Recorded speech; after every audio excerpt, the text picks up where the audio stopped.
Assalamualaikum warahmatullahi wabarakatuh. Saya Monica Dianggraini, NIM 17.010.121.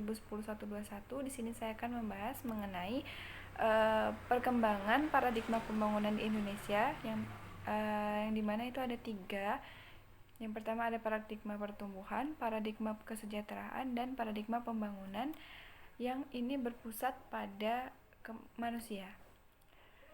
Pelaksanaan pembangunan di negara berkembang, contohnya di Indonesia ini, menekan pada upaya pendapatan masyarakat dan juga pertumbuhan pendapatan nasionalnya. Dalam hubungannya Perserikatan Bangsa-Bangsa mencanangkan dawarsa pembangunan pertama yang berlangsung pada 1960 sampai dengan 1970 dengan strategi yang digunakan adalah pertumbuhan ekonomi negara berkembang sebesar 5% per tahun. Pada periode ini, masalah distribusi pendapatan nasional diabaikan sehingga timbul masalah kemiskinan, pengangguran, kesenjangan pendapatan, urbanisasi, dan juga kerusakan terhadap lingkungan.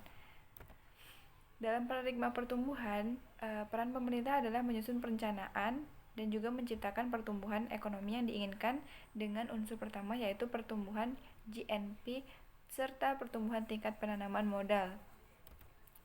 Beberapa negara yang mengalami kegagalan di paradigma ini yaitu Brazil dan juga Chili, di mana pertumbuhan ekonomi yang dicapai keduanya diharapkan ternyata menurun, tidak tercapai dengan apa yang diharapkan. Kelemahan pada paradigma ini akan terlihat apabila kritik yang dilontarkan oleh ahli ekonomi politik dapat diakui sejak awal tahun 1970-an.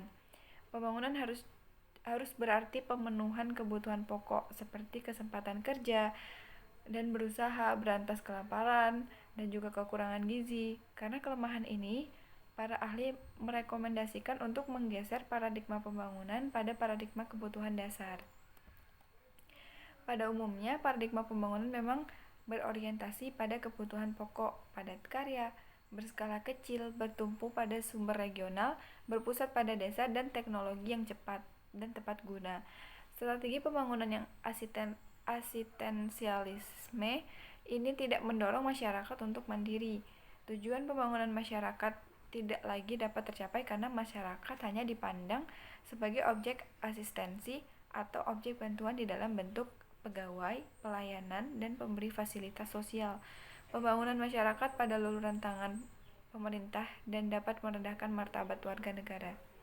Itu menurut Moljarto 1987. Atas kelemahan yang ada pada paradigma ini, maka muncullah paradigma baru yaitu paradigma People Centered Development yang merupakan strategi atau model pembangunan yang berorientasi pada pembangunan kualitas manusia. Asumsi dasar paradigma ini adalah bahwa pembangunan ini harus sungguh-sungguh ditujukan pada upaya memberi manfaat bagi manusia, upayanya maupun dalam menikmati hasil dari upayanya tersebut.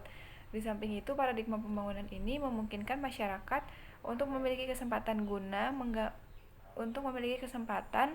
untuk mengembangkan kepandaian kreatif bagi masa depannya sendiri dan masa depan untuk masyarakat banyak. Bagi suatu bangsa ingin mengubah paradigma pembangunannya itu dari pertumbuhan atau basic needs kepada people centered development yang memerlukan informasi besar-besaran. Namun, pada kenyataannya, dari hasil studi, strategi yang diterapkan di Indonesia adalah strategi pertumbuhan. Artinya, informasi kepemimpinan nasional dan struktural yang baru saja berhasil dilakukan merupakan reformasi yang awal. Terima kasih. Demikian penjelasan saya mengenai perkembangan paradigma di Indonesia. Kurang dan lebihnya saya mohon maaf. Saya akhiri. Wassalamualaikum warahmatullahi wabarakatuh.